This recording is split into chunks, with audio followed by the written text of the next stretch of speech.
Well, thank you all very much for coming. It's really shocking to me that you don't have anything better to do on a Tuesday night.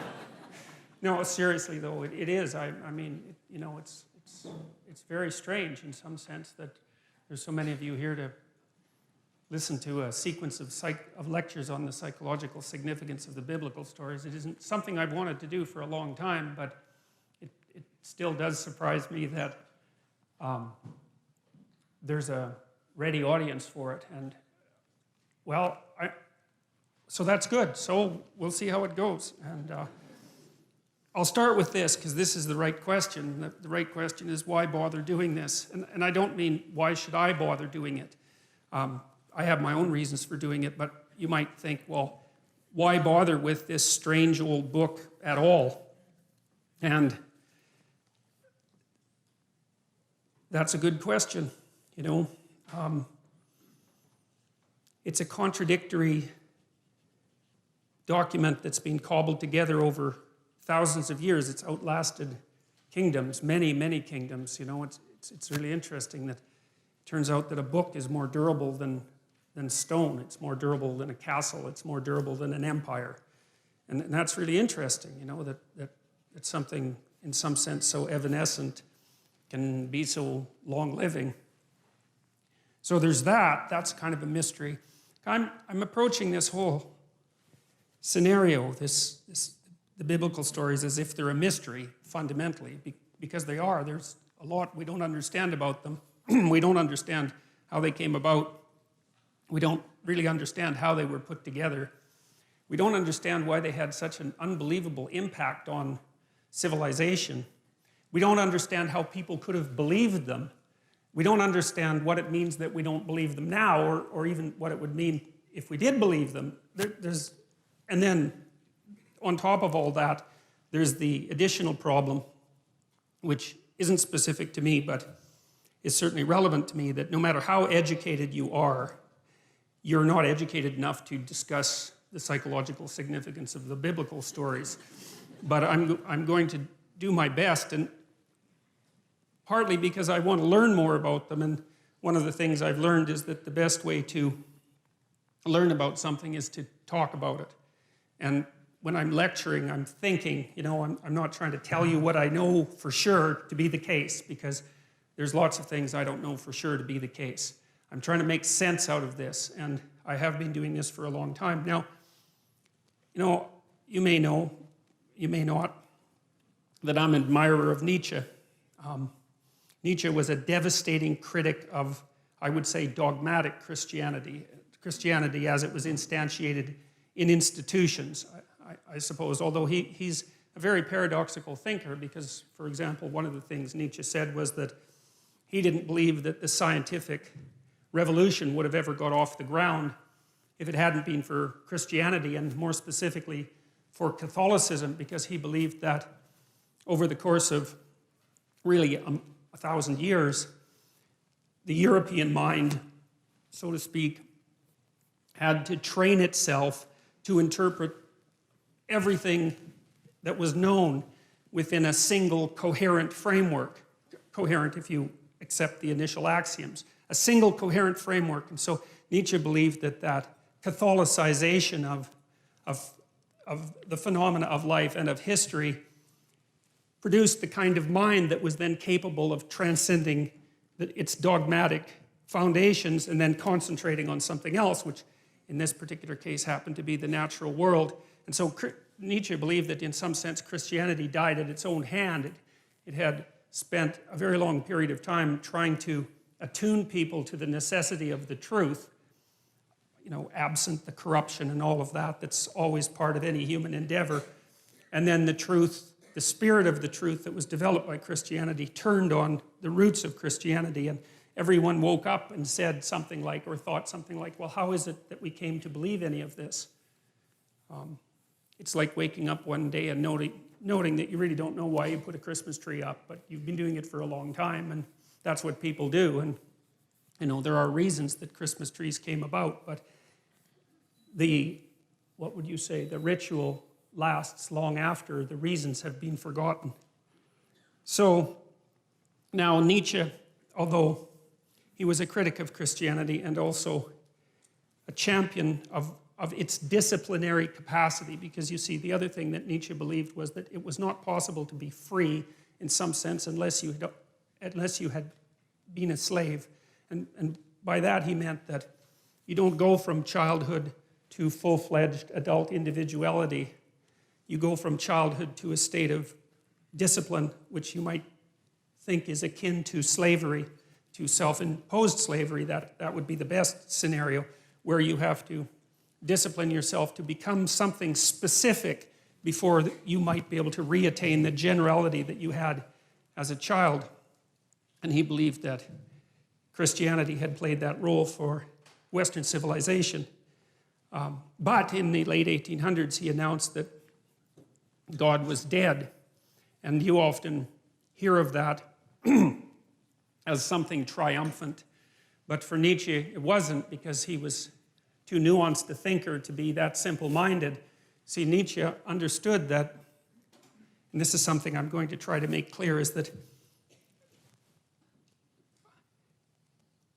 there's a very large amount that we don't know about the structure of experience, that we don't know about reality, and we have our articulated representations of the world, and then you could think of outside of that, there are things we know absolutely nothing about, and there's a buffer between them, and those are things we sort of know something about, and we don't know them in an articulated way. Here's an example. Sometimes you're arguing with someone close to you, and they're in a bad mood, and they're being touchy and unreasonable, and you keep the conversation up, and maybe all of a sudden they get angry, or maybe they cry, and then when they cry, they figure out what they're angry about, and it has nothing to do with you, even though you might have been what precipitated the argument, and that's an interesting phenomenon as far as I'm concerned, because it means that people can know things at one level without being able to speak what they know at another. And so in some sense, the thoughts rise up from the body, and they do that in moods, and they do that in images, and they do that in actions. And we have all sorts of ways that we understand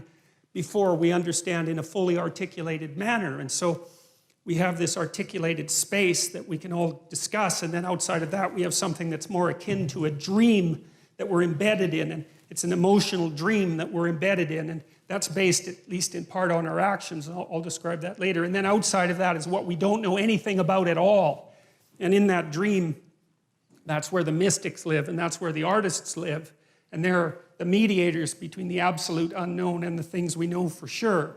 And you see, what that means in some sense is what we know is established on a form of knowledge that we don't really understand, and that if those two things are out of sync, so you might say if our articulated knowledge is out of sync with our dream, then we become dissociated internally. We think things we don't act out, and we act out things we don't dream, and that produces a kind of sickness of the spirit, and that sickness of the spirit, its cure is something like an integrated system of belief and representation. And then people turn to things like ideologies, which I regard as parasites on an underlying religious substructure, to try to organize their thinking, and then that's a catastrophe. And that's what Nietzsche foresaw. You see, he knew that when we knocked the slats out of the base of Western civilization by destroying this representation, this God ideal, let's say, that we would destabilize and move back and forth violently between nihilism, let's say, and the extremes of ideology. He was particularly concerned about radical left ideology, and believed and predicted this in the late 1800s, which is really an absolute intellectual tour de force of staggering magnitude.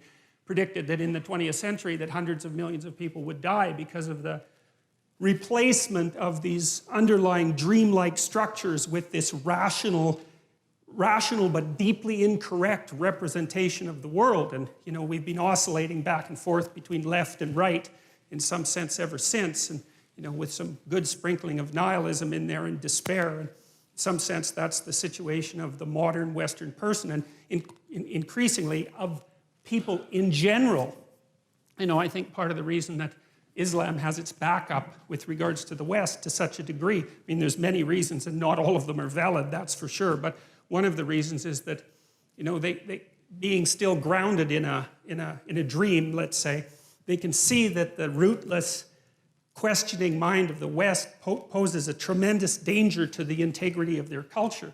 Now, and it does. I mean, Westerners, us, we undermine ourselves all the time with our searching intellect, and I'm not complaining about that. You know, I mean, there isn't anything easy that can be done about it, but it's still a sort of fruitful catastrophe, and you know, it has real effects on people's lives. It's not some abstract thing. You know, I mean, lots of times when I've been treating people for depression, for example, or anxiety, they have existential issues, you know. It's not just some psychiatric condition. It's not just that they're tapped off of normal because their brain chemistry is faulty, although, you know, sometimes that happens to be the case. It's that they are overwhelmed by the suffering and complexity of their life, and they're not sure why it's reasonable to continue with it. You know, they can feel the terrible negative meanings of life, but are skeptical beyond belief about any of the positive meanings. I had one client who was a very brilliant artist, and